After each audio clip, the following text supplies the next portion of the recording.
ತುಳುನಾಡಿನ ಪವಿತ್ರ ಭೂಮಿಯಲ್ಲಿ ನೆಲೆ ನಿಂತಿರುವ ಸಪ್ತದುರ್ಗೆಯರು ಅಥವಾ 7 ಜನ ಅಕ್ಕ ತಂಗಿಯರು ಎಂದು ಕರೆಯಲ್ಪಡುವ ದೇವಿಯರು. ಪೊಳಲಿಯ ಶ್ರೀ ರಾಜರಾಜೇಶ್ವರಿ ಇವರು 7 ಜನರಲ್ಲಿ ಅತ್ಯಂತ ಹಿರಿಯವಳು ಎಂದು ನಂಬಲಾಗಿದೆ. ಇಲ್ಲಿನ ಮಣ್ಣಿನ ವಿಗ್ರಹ ಬಹಳ ಪ್ರಸಿದ್ಧ.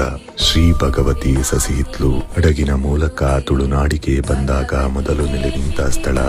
ಕಟೀಲು ಶ್ರೀ ದುರ್ಗಾ ಪರಮೇಶ್ವರಿ ನಂದಿನಿ ನದಿಯ ಮಧ್ಯದಲ್ಲಿ ನೆಲೆಸಿರುವ ಈ ದೇವಿ ಭಕ್ತರ ಕಷ್ಟಗಳನ್ನು ಪರಿಹರಿಸುವ ಶಕ್ತಿಮಾತೆ.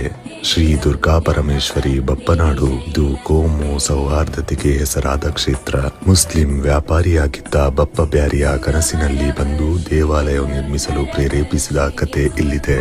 ಮುನ್ಕೂರು ಶ್ರೀ ದುರ್ಗಾ ಪರಮೇಶ್ವರಿ ಸಾವಿರಾರು ವರ್ಷಗಳ ಇತಿಹಾಸವಿರುವ ಈ ಕ್ಷೇತ್ರವು ಅತ್ಯಂತ ಶಕ್ತಿಯುತವಾದುದು.